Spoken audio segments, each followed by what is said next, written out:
Hello everyone, welcome back to this channel. तो आज की वीडियो के अंदर हम एक न्यू टॉपिक को पढ़ने वाले हैं विच इज़ डिसेंट्रलाइजेशन। बहुत सारे स्टूडेंट्स की डिमांड थी मैं आगे जो भी सब्जेक्ट पब्लिक पॉलिसी में पढ़ा रही थी, तो उसी की मैं आगे वीडियोस को फर्दर कंटिन्यू करूँ।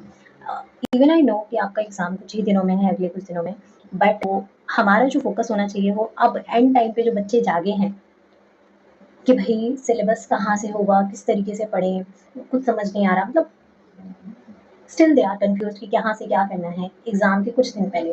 और बहुत सारे बच्चे तो एग्जाम के एक दिन पहले ही जागने वाले हैं। तो अब तो वैसे भी पूरा सिलेबस पढ़ने वाला समय है नहीं, ठीक है। तो अब आपको क्या करना चाहिए, सबसे स्मार्ट स्टेप यही है कि आपको अपने अपने जो भी सिलेबस के अकॉर्डिंग जो भी मोस्ट इम्पॉर्टेंट टॉपिक्स हैं, जो भी एग्जाम्स में पूछे गए हैं प्रीवियस ईयर्स में, उनको उठाना है और उन टॉपिक्स को अच्छे से प्रिपेयर करना है कि इनमें से तो मेरा एटलीस्ट कोई गलत नहीं होना चाहिए। क्योंकि कुछ टॉपिक्स होते हैं जो कंटिन्यूसली रिपीट होते रहते हैं। अगर पब्लिक पॉलिसी की जो भी इंपॉर्टेंट क्वेश्चंस प्लस जो भी इंपॉर्टेंट टॉपिक्स की जो भी पी वीडियो आपने नहीं देखी है, तो अभी जाकर इस वीडियो को देखने से पहले जो है वो जाकर वही PYQ वाली वीडियो ज़रूर देखना, जिसमें मैंने पास्ट 5 ईयर के जो भी पब्लिक पॉलिसी से रिलेटेड क्वेश्चंस पूछे गए हैं वो बताया है उसके अंदर, और इम्पॉर्टेंट टॉपिक्स भी। ऑल्दो आप देखोगे कि मैंने उसमें कुछ क्वेश्चंस ऐसे भी इंक्लूड किए हैं जो BA प्रोग्राम वाले हैं, लेकिन या GE के क्वेश्चन, लेकिन उनका पब्लिक पॉलिसी वाला टॉपिक था, तो वो मुझे आपके सिलेबस से थोड़ा रेलिवेंट लगा तो मैंने उसको ऐड कर दिया। तो बिना किसी तरह का टाइम वेस्ट करते हुए हम अपने इस टॉपिक को स्टार्ट करते हैं विच इज़ डिसेंट्रलाइजेशन, जो कि बहुत इंपॉर्टेंट टॉपिक है। और मैं इस वीडियो के अंदर नेक्स्ट 20 मिनट्स के अंदर इस पूरे टॉपिक को रैप अप कर दूंगी, सो दैट आपका ज़्यादा टाइम वेस्ट ना हो, और आपके लिए आप जितने भी 20 मिनट्स इस वीडियो को देखोगे तो वो आपके लिए वर्थ इट रहे। और जो भी PDF रहेगा इस वीडियो में जो भी मैं पढ़ा रही हूँ उसका, तो वो आप मेरे टेलीग्राम से डाउनलोड कर सकते हैं। तो उस टेलीग्राम ग्रुप का जो लिंक होगा मैं इसी वीडियो के डिस्क्रिप्शन बॉक्स में आपको दे दूँगी। तो स्टार्ट करते हैं इस वीडियो को। तो सबसे पहले मैं बात करती हूँ डिसेंट्रलाइजेशन होता क्या है। देखो बहुत सिंपल तरीके से पहले समझ लेते हैं डिसेंट्रलाइजेशन क्या है, उसके बाद मैं समझाती हुँ जाऊँगी। आप रीड कर लेना, उसको याद कर लेना, क्योंकि इसमें मैंने कुछ भी इर्रेलेवेंट तो चीज़ आपको दी नहीं है, ठीक है। तो सबसे पहले सवाल उठता है हमारा कि भाई ये डिसेंट्रलाइजेशन है क्या? क्या है इसका मतलब? तो वो सेंटर क्या होता है किसी भी चीज़ का सेंटर, इट मीन्स वो सबसे इम्पोर्टेंट है। और डिसेंट्रलाइजेशन को इस तरीके से आप समझ सकते हो, अगर राजनीति की क्षेत्र में मैं बात करूँ तो डिसेंट्रलाइजेशन का मतलब होता है कि सेंटर की बात आप नहीं कर रहे, सेंटर के अलावा बाकी लेवल पर बातें कर रहे हो। यानी कि अगर मैं पॉलिटिक्स में बात करूँ तो सेंट्रलाइजेशन का क्या होता है? सेंट्रलाइजेशन का मतलब होता है कि जो भी पावर्स हैं, जो भी रिसोर्सेज हैं, सारी जिम्मेदारियां जो है वो एक के हाथ में सौंप देना। और डिसेंट्रलाइजेशन का मतलब होता है कि भाई जिसको पावर सौंपी गई है ना, उससे कुछ पावर आप लो और बाकियों को भी दो, बाकियों को भी शिफ्ट करो। This is decentralisation. एक देश के अंदर सेंट्रलाइज्ड गवर्नमेंट है, इट मीन्स सेंटर के पास जो वहाँ की मेन गवर्नमेंट है वही सारी चीज़ों को मैनेज कर रही है, वही सेंटर के मुद्दों को भी मैनेज कर रही है, नेशनल सिक्योरिटी, एजुकेशन, सारे मुद्दों को मैनेज कर रही है, फॉरेन पॉलिसी को मेंटेन कर रही है। वही सेम गवर्नमेंट स्टेट अफेयर्स को भी मेंटेन कर रही है, और वही सेम गवर्नमेंट लोकल अफेयर्स को भी मेंटेन कर रही है। लेकिन डिसेंट्रलाइजेशन का मतलब होता है कि एक अथॉरिटी के हाथ में आप सारी पावर मत दो, बल्कि उस पावर को नीचे लेवल पर भी बांट दो।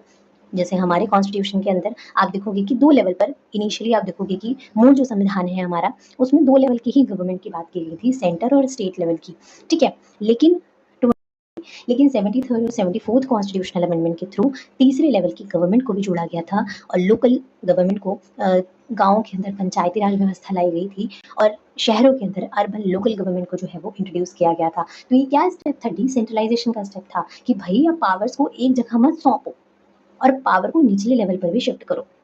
और ये ना एक बहुत सोच समझ के किया गया स्टेप है। अब बहुत सारी सी बात है, अगर आप एक पर्सन को सारा का सारा काम दे दोगे कि तुम, इंसान कोई भी काम सही से कर नहीं पाएगा। ठीक इसी तरीके से हमारे देश के अंदर भी क्या है, अलग अलग लेवल पर गवर्नमेंट इसलिए बांटी है सो दैट हर लेवल पर गवर्नमेंट अपने एरिया के अंदर काम कर सके। और हर गवर्नमेंट को जब एक स्पेसिफिक एरिया में काम करने का मौका दिया जाएगा तो गवर्नमेंट के काम करने की एफिशिएंसी बढ़ेगी, प्रोडक्टिविटी बढ़ेगी, और जो समस्याएं हैं उसका बेहतर तरीके से समाधान हो पाएगा। अब भाई हमारी जो नेशनल गवर्नमेंट है वो फॉरेन पॉलिसी को मेंटेन करेगी, हमारी सेंट्रल गवर्नमेंट या नेशनल सिक्योरिटी के मुद्दे को मेंटेन करेगी, या मेरे मोहल्ले में कूड़ा है या मेरे मोहल्ले में कोई समस्या है तो वो उस पर ध्यान देगी। ऑफ कोर्स नेशनल लेवल के जो भी इश्यूज होंगे उनको एड्रेस करेगी हमारी सेंट्रल गवर्नमेंट, स्टेट में जो भी मुद्दे होंगे उसको मेंटेन करने के लिए स्टेट गवर्नमेंट, और मेरे मोहल्ले में क्या समस्या है उसके लिए लोकल गवर्नमेंट है। अब मेरी क्या समस्या है ये सेंट्रल गवर्नमेंट थोड़ी ना जानती है, ये मेरी मोहल्ले की गवर्नमेंट जानेगी, इट मीन्स मेरी लोकल गवर्नमेंट जानेगी, गाँव में पंचायत जानेगी। तो यही चीज़ है कि शक्तियों को बाँट देना, डिसेंट्रलाइज़ेशन का मतलब होता है, अगर मैं हिंदी में कहूँ, हिंदी वाले जो भी बच्चे हैं अगर ये वीडियो देख रहे हैं तो विकेंद्रीकरण। जैसे फॉर एग्ज़ाम्पल अगर आप यहाँ स्टेज पे खड़े हो और ये पूरा क्या है स्टेज है, तो आप स्टेज के क्या सेंटर में हो, सब आपको देख रहे हैं, लाइट्स आप पर पड़ रही हैं, आप ही के पास सारी की सारी पावर है, आप ही चमक रहे हो, ठीक है? और जब पावर को बाँट दिया जाए, शिफ्ट कर दिया जाए, दिस इज डिसेंट्रलाइजेशन। विकेंद्रीकरण का मतलब ही है केंद्र से हटना, यानी केंद्र के अलावा बाकी लेवल पर भी क्या देना, अथॉरिटी शिफ्ट करना, पावर को शिफ्ट करना। सो आई होप आपको ये समझ आ गया होगा। आगे बढ़ते हैं हम, डिसेंट्रलाइजेशन क्या होता है उस पर आते हैं। डिसेंट्रलाइजेशन जो है वो उस पर देखते हैं हम कि भई decentralisation refers to the transfers of power, authority and the responsibility from the central government to local and regional government. कि भई डिसेंट्रलाइजेशन का मतलब ये होता है कि किस तरीके से जो भी पावर है, अथॉरिटी है, रिस्पॉन्सिबिलिटी है, उसको हम सेंट्रल गवर्नमेंट से लोकल और रीजनल गवर्नमेंट्स को शिफ्ट करते हैं। यानी बहुत सिंपल शब्दों में आप समझो तो जिम्मेदारियाँ, शक्तियाँ बाँट देना। मेरे से सारी चीज़ें नहीं संभल सकती तो मैं किसी और को शिफ्ट कर दूँगी उस काम को। तो सेंट्रल गवर्नमेंट सारे अफेयर्स को थोड़ी ना मेंटेन कर सकती है। और यही रीज़न है कि शक्तियों को, काम को या जो भी रिस्पॉन्सिबिलिटीज़ हैं उनको शिफ्ट कर दिया आगे। आप इसको अपनी डेली लाइफ से जोड़ के देखो, किसी भी एग्जाम्पल से जोड़ के देखो जो आपकी लाइफ में हुआ हो। आपसे काम ज़्यादा नहीं होता, आपके पास बहुत बर्डन हो गया है, आप किसी भी चीज़ को अच्छा नहीं कर पाओगे, तो आप वो थोड़ा काम किसी और को दे दोगे कि तू भी कर, बाँट के करेंगे तो ज़्यादा बेहतर तरीके से हो पाएगा। तो यही रीज़न है कि सेंट्रल गवर्नमेंट सब चीज़ों को मेंटेन नहीं कर सकती, इसलिए डिफरेंट लेवल पर गवर्नमेंट फॉर्म की गई हैं ताकि अलग-अलग गवर्नमेंट अपना-अपना काम कर सके और ज़्यादा जो एफिशिएंसी के साथ काम किया जा सके। ठीक है? और यही रीज़न है कि किस तरीके से हमारे देश में जो इंडिया की अगर मैं डिसेंट्रलाइज़ेशन की एग्ज़ाम्पल की बात करूँ तो आप देखोगे कि एक संवैधानिक दर्जा इसको मिला 73rd और 74th कॉन्स्टिट्यूशनल अमेंडमेंट के माध्यम से जो 1992 के अंदर हुआ था। ठीक है? इसके अलावा आप लोग पढ़ लेना, मैं एक्सप्लेन करती हुए जा रही हूँ। उसके बाद हमने मीनिंग और डेफिनेशन पे आते हैं। ये मैंने आपके एग्ज़ाम पर्पज़ के अकॉर्डिंग जो है वो दिया है कि आप इसको देख सकते हो, इम्पोर्टेंट है, लिख सकते हो आप एग्जाम के अंदर कि भाई एलडी वाइट के अकॉर्डिंग डिसेंट्रलाइजेशन क्या है, it is the process of transfer of administrative power from higher to lower level of government. In simple terms it is the opposite of centralisation. मैंने आपको सेंट्रलाइजेशन समझा दिया, जिस बच्चे को ये सेंट्रलाइजेशन का वर्ड का मीनिंग समझ आ गया उसके लिए डिसेंट्रलाइजेशन कुछ भी नहीं है। सेंट्रलाइजेशन पावर को एक को सौंप देना है, किसी एक अथॉरिटी को आपने सब कुछ दे दिया कि तुम ये सब कुछ करो, सारी पावर दे दी, सारी रिस्पॉन्सिबिलिटी एक ही को दे दी, तो वो नहीं कर पाएगा इतने अच्छे से काम। एक ही को सब कुछ दे दिया आपने, लेकिन उससे पावर लेकर बाकियों को दे दी, जैसे डिसेंट्रलाइजेशन। तो एक अगर गवर्नमेंट है और वो ही सब चीज़ें देख रही है तो वो सेंट्रलाइज्ड गवर्नमेंट है। लेकिन अलग-अलग लेवल पर गवर्नमेंट है और अलग-अलग गवर्नमेंट अलग-अलग चीज़ों को मेंटेन कर रही है। So this is decentralisation. जैसे हमारे देश के अंदर पूरे देश के जो नेशनल मुद्दे हैं उनको मेंटेन करने के लिए सेंट्रल गवर्नमेंट है। स्टेट लेवल के जो भी अफेयर्स हैं उनको मेंटेन करने के लिए हमारी जो भी स्टेट गवर्नमेंट है, और जो लोकल अफेयर्स को मेंटेन करने के लिए हमारी लोकल गवर्नमेंट बनाई गई है। अभी जो डिसेंट्रलाइजेशन होता है ना वो भी कुछ टाइप्स का होता है। सबसे पहले, और हर टाइप का लगभग उसके मीनिंग पर नाम है। Political decentralisation. पॉलिटिकल डिसेंट्रलाइजेशन का मतलब होता है कि जो पॉलिटिकल पावर्स हैं उनको शिफ्ट कर देना। किसको? जो भी इलेक्टेड लोकल बॉडीज हैं उनको शिफ्ट कर देना। ठीक है? इससे क्या होगा? पब्लिक पार्टिसिपेशन जो है वो गवर्नेंस के अंदर बढ़ेगा। जैसे आप देखोगे पंचायती राज व्यवस्था के अंदर एडमिनिस्ट्रेटिव डिसेंट्रलाइजेशन का मतलब होता है कि जो एडमिनिस्ट्रेटिव अथॉरिटी और फंक्शंस हैं उनको जो है वो ट्रांसफर कर देना। फिस्कल डिसेंट्रलाइजेशन का बेसिकली मतलब क्या होता है? फिस्कल डिसेंट्रलाइजेशन, फिस्कल का मतलब होता है फाइनेंशियल। तो फिस्कल डिसेंट्रलाइजेशन कहता है कि भाई आप गवर्नमेंट्स बना रहे हो अलग अलग लेवल पर, बट सिर्फ गवर्नमेंट को बनाकर उनको शक्तियां ही नहीं दे देनी है। वो ऐसी शक्तियों का कोई मतलब नहीं होगा जब तक कि उन्हें फाइनेंशियल पावर ना दो। आपको कह दिया जाए कि तुम ये भी कर सकते हो, वो भी कर लो, वो भी कर लो, सारे काम को तुम कर लो, पर पैसे कौन देगा? फाइनेंशियली भी तो मुझे ना कहीं कहीं से सपोर्ट मिलना चाहिए जो मैं इस काम को कर लूँ। आपने तो कह दिया इस काम को कर लो, तो फाइनेंशियल पावर भी तो दो। इसी तरीके से आप देखोगे डेमोक्रेटिक डिसेंट्रलाइजेशन होता है। यानी डेमोक्रेटिक डिसेंट्रलाइजेशन का मतलब होता है transferring the power to elected local institution with the participation of citizen. कि किस तरीके से इस डिसेंट्रलाइजेशन का मतलब बेसिकली यही है कि जो इलेक्टेड लोकल इंस्टीट्यूशंस हैं उनको मूल रूप से क्या करना? ट्रांसफर कर देना पावर को। कैसे? लोगों के पार्टिसिपेशन से। जब लोग अपनी पार्टिसिपेशन दिखाते हैं राजनीति के अंदर और पावर को जो भी लोकल इंस्टीट्यूशन को सौंप देते हैं कि अब आप हमारी समस्याओं को समाधान करें, आप हमारे लिए जो भी सॉल्यूशंस हैं वो निकालें। So this is democratic decentralisation. Democratic का मतलब है लोगों की भागीदारी। जब लोग अपनी भागीदारी से अपने प्रतिनिधियों को चुनते हैं, ऐसे लोकल इंस्टीट्यूशंस को चुनते हैं, लोकल इंस्टीट्यूशन अपने जो भी मैटर्स हैं उनको मेंटेन करने वाले जो भी उनके प्रतिनिधि हैं उनको चुनते हैं जो उनके मैटर्स को सॉल्व कर सके, उनकी समस्याओं को सॉल्व कर सके। So this is democratic decentralisation. इसके मेन अगर मैं एलिमेंट्स की बात करूँ तो इसका मेन एलिमेंट यही है कि भैया पार्टिसिपेशन हो, रिप्रेजेंटेशन हो और अकाउंटेबिलिटी हो और लोकल ऑटोनॉमी हो। तो इसका मतलब यही है पार्टिसिपेशन। जाहिर सी बात है, जब जितना लोकल लेवल पर गवर्नमेंट बनेगी ना तो जनता की पार्टिसिपेशन, आम लोगों की पार्टिसिपेशन उतनी ही ज़्यादा बढ़ती है। ठीक है, अब सेंट्रल लेवल पे जो हमारी सेंट्रल गवर्नमेंट जो काम कर रही है, आम इंसान की जो भागीदारी है उसमें इतनी नहीं होती। लेकिन जितनी जब लोकल लेवल पर गवर्नमेंट बनाई जाती है तो लोग अपनी समस्याओं को वहाँ तक पहुँचाते हैं, लोग राजनीति में भाग लेना वास्तव में स्टार्ट करते हैं। तो ये क्या है, लोगों का डायरेक्ट पार्टिसिपेशन हो पा रहा है।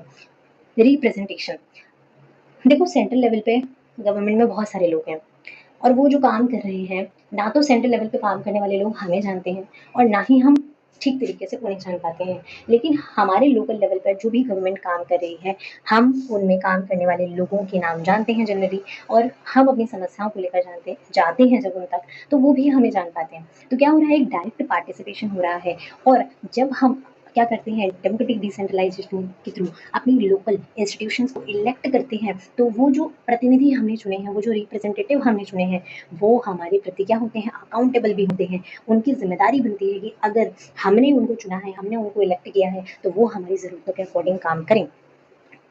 और इसके साथ ही साथ ये लोकल ऑटोनॉमी पर भी जो है वो डिसेंट्रलाइजेशन बात करता है कि भैया जो भी लोकल लेवल पर या निचले लेवल पर जो भी सबॉर्डिनेट हमारी गवर्नमेंट्स हैं, उनको भी तो काम करने का मौका दो, उनको भी पावर दो, अथॉरिटी दो, उनको भी रिसोर्सेज दो, सो दैट वो भी ज़्यादा स्वतंत्र तरीके से, स्वायत्त तरीके से क्या है, काम कर सकें और अपने डिसीजन ले सकें। सिग्निफिकेंस क्या है, तो सिग्निफिकेंस सबसे पहले तो इसकी यही है कि ये क्या करता है, ग्रास रूट डेमोक्रेसी को इंश्योर करता है। जैसे आप देखोगे गांधी जी जो थे, उनका बहुत बड़ा एक आइडिया था ग्राम स्वराज का, और डिसेंट्रलाइजेशन उसी पर जो है वो बेस्ड है। ये पंचायती राज व्यवस्था जो है वो उसी के ऊपर है कि ग्रास रूट डेमोक्रेसी को इंश्योर करता है। जैसे मैंने आपको बताया, एक पार्टिसिपेशन को इंश्योर करता है कि लोग अपनी समस्याओं को वास्तव में राजनीति तक पहुंचाना स्टार्ट कर देते हैं, अपनी परेशानियों को। और इससे क्या होता है, जो जनता की भागीदारी है राजनीति में वो बढ़ती है। इसके अलावा एफिशिएंट सर्विस डिलीवरी, तो जैसे मैंने आपको बताया, मेरी समस्याएं सेंट्रल गवर्नमेंट तक मैं थोड़ी ना पहुंचाऊंगी, मैं अपनी लोकल गवर्नमेंट तक पहुंचाऊंगी। इससे क्या हो जाता है कि समस्या, क्योंकि मैंने बिल्कुल पास तक अपनी समस्याएं पहुंचाई, समस्या को लेकर मैं गई हूँ, बिल्कुल सेंट्रल गवर्नमेंट तक थोड़ी ना लेके गई हूँ। तो मेरी जो भी प्रॉब्लम है उसका जो रिजॉल्व होने की आप कह सकते हो एफिशिएंसी है या उसकी स्पीड है, वो अल्टीमेटली अपने आप इंक्रीज हो जाएगी। इसके अलावा आप देखोगे कि जो हमारी डिसेंट्रलाइजेशन है उसके थ्रू जो भी वेमेन हैं एंड मार्जिनलाइज्ड जो कम्युनिटीज़ हैं, उनके एम्पावरमेंट के लिए उनको कुछ लेवल पर रिजर्वेशन भी जो है वो दिया जाता है। इसके साथ ही साथ आप देखोगे कि जो मैंने आपको पॉइंट ऊपर ही क्लियर कर दिया था कि it reduces the burden on higher governments, कि किस तरीके से अगर हायर लेवल पे गवर्नमेंट है और वही सारे काम को मैनेज कर रही है, तो वो उसके लिए इतना एफिशिएंट नहीं होता है और वो इतनी एफिशिएंटली काम ही नहीं कर पाएगी, बर्डन हो जाएगा और बेहतर तरीके से काम नहीं हो पाएगा। अल्टीमेटली गवर्नमेंट ठीक तरीके से काम नहीं कर पाएगी। तो यही कारण है कि निचले लेवल पर जो है वो जब गवर्नमेंट होती है तो काम बट जाता है और काम ज़्यादा एफिशिएंट तरीके से जो है वो हो जाता है। इसके अलावा लीडरशिप डेवलपमेंट, तो लोकल बॉडीज़ जो होती हैं वो act as the training ground for the state and the national leadership.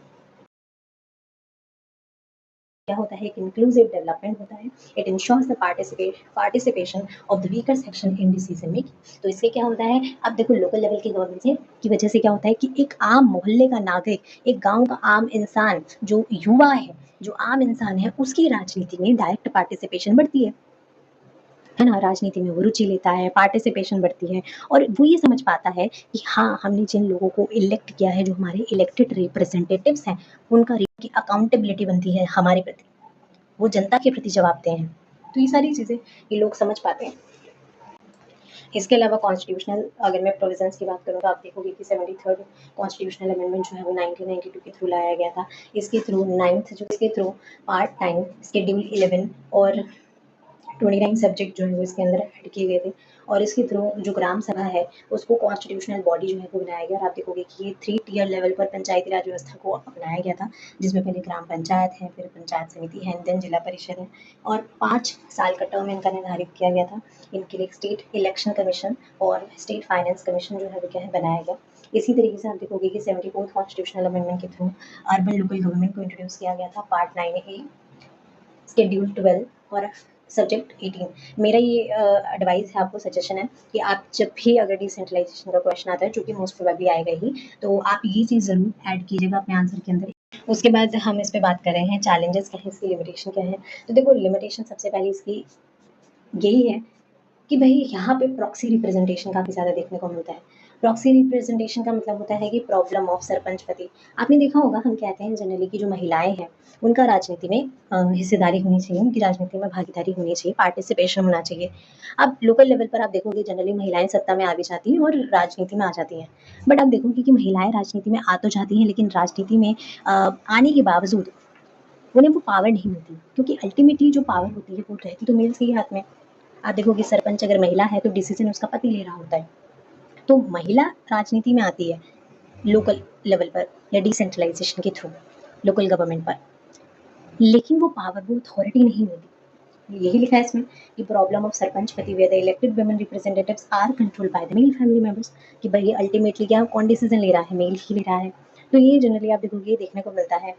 Second आता है 3F क्राइसिस, यानी भैया फंड की एक बहुत बड़ी समस्या है, जैसे मैंने आपको बताया फाइनेंशियल डिसेंट्रलाइजेशन, कि भाई कितनी भी एडमिनिस्ट्रेटिव अथॉरिटी आप दे दो, कितना भी आप पॉलिटिकल डिसेंट्रलाइजेशन जो है वो हो जाए, लेकिन उसके बावजूद भी आप देखोगे कि अगर फंड्स नहीं दिए जा रहे हैं, किसी नहीं काम कर पाएगी ऑब्वियसली। ठीक है, तो लोकल बॉडीज जो है ना वो क्या होती हैं, वो काम तो वो करना चाहती हैं, बट उनके पास उतना मनी नहीं होता, उतना स्टाफ नहीं होता, और अल्टीमेटली आप देखोगे प्रॉब्लम क्या है कि उनके पास स्किल्ड स्टाफ जो है वो नहीं होता, पुअर प्लानिंग होती है, मैनेजमेंट अच्छा नहीं होता, लैक ऑफ टेक्निकल नॉलेज होती है, और अल्टीमेटली आप देखोगे इसकी वजह से ineffective implementation of government scheme. अब लोकल लेवल पर जो गवर्नमेंट काम करेगी उसका जो संबंध है या उसका जो कनेक्शन है वो डायरेक्ट लोगों की जो बेसिक प्रॉब्लम्स हैं या उनकी डेली लाइफ की प्रॉब्लम से रिलेटेड है। लेकिन जनरली आप देखोगे लोकल गवर्नमेंट भी इतनी एफिशिएंटली काम नहीं कर पाती, क्योंकि जो हायर गवर्नमेंट्स हैं उनके थ्रू उनको फंड नहीं मिलता। ठीक है, अब डेवलपमेंट कर पाएंगे कहाँ से, वो जो है वो टेक्निकल नॉलेज जो है वो जनरेट कर पाएंगे, मैनेजमेंट अच्छा कर पाएंगे, तो उनके पास उतने रिसोर्सेज ही नहीं है। तीसरा यहाँ पे लिखा है, थर्ड पॉइंट आप देख लेना, ब्यूरोक्रेटिक इंटरफेरेंस। आप देखते हो कि जो गवर्नमेंट ऑफिशियल्स होते हैं sometime dominate the local government institution, कि भाई लोकल लेवल पर इंस्टीट्यूशन तो बना के, लेकिन अभी भी दबदबा या जो आप कह सकते हो जो अथॉरिटी है, जो कंट्रोल है, मेन पावर किसके हाथ में है, जो भी ऑफिशियल्स गवर्नमेंट ऑफिशियल्स होते हैं उनके हाथ में होती है, और वही लोकल इंस्टीट्यूशन के मामलों को मेंटेन करते हैं। इससे प्रॉब्लम क्या होती है कि भैया एक्सेसिव कंट्रोल जो है वो हो जाता है क्रिएट। इसके साथ ही साथ आप देखोगे कि जो लोकल अथॉरिटीज़ हैं या लोकल गवर्नमेंट है, जिस ऑटोनॉमी से वो काम कर सकते हैं या उन्हें करना चाहिए उस तरीके से वो काम नहीं कर पाते। ठीक है, इसकी वजह से जो भी डेमोक्रेटिक डिसेंट्रलाइजेशन है वो कमज़ोर होता है। इसके अलावा एलीट कैप्चर, जो लोकल गवर्नमेंट है उनमें जनरली आप देखोगे कि जो भी हमारे अधिकारी हैं या जो भी रिच ग्रुप के लोग हैं, अधिकारी तो छोड़ दो, जो अमीर हैं जिनके पास रिसोर्सेज ज़्यादा हैं, उनका जनरली आप देखोगे डिसीजन मेकिंग में ज़्यादा कब्जा देखने को मिलता है। कब्जा ही सही शब्द है, क्योंकि वही सारी चीज़ें मेंटेन करते हैं, उनकी पूरी अथॉरिटी है वहाँ पे, उनका पूरा एक तरीके से अधिकार है वहाँ पे, उन सब चीज़ों को मेंटेन करें।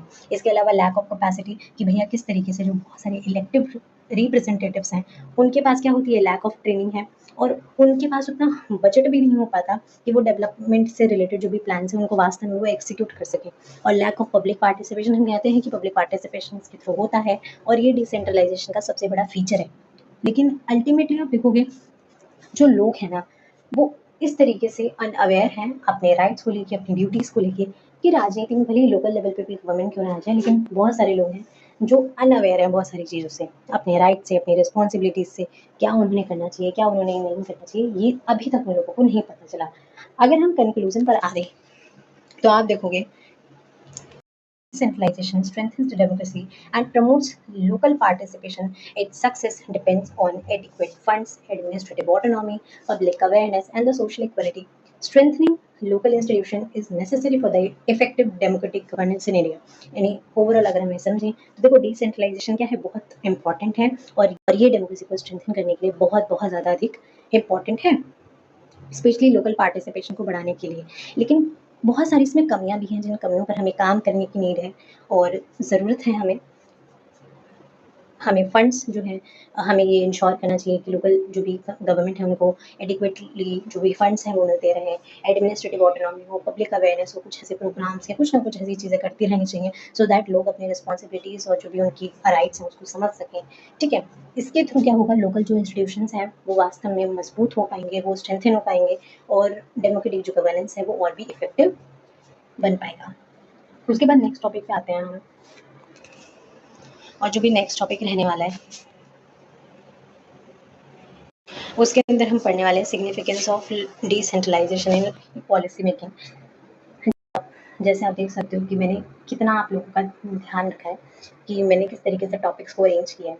मैंने पहले आपको डिसेंट्रलाइजेशन समझाया, अगर क्वेश्चन सिर्फ डिसेंट्रलाइजेशन पर आता है तो आप उतना लिख सकते हो, ठीक है, विच इज़ क्वाइट इनफ। अगर आप कुछ चीज़ उसमें ऐड ऑन करना चाहते हो तो which is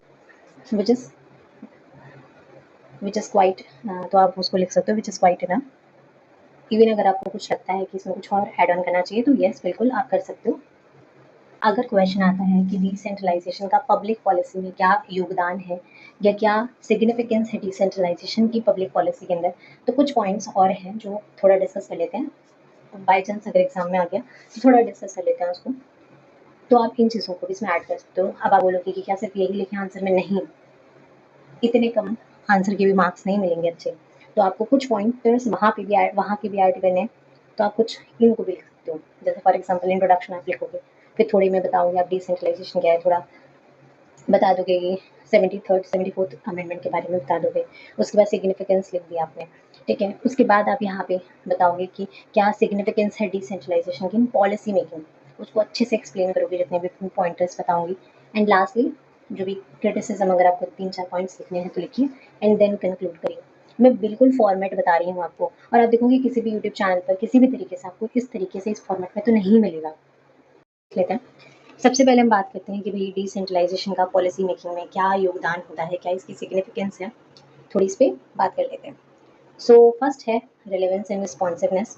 local bodies know the local problems best and the policy matches ground reality. ये मैं ऑलरेडी आपको एक्सप्लेन कर चुकी हूँ, ये सिर्फ मैं समझाने के पर्पज से और आपके एग्जाम पर्पज से बता रही हूँ। अगर आपने डीसी लोकल गवर्नमेंट है या लोकल बॉडीज हैं वो लोकल प्रॉब्लम्स को ज़्यादा बेहतर तरीके से समझते हैं।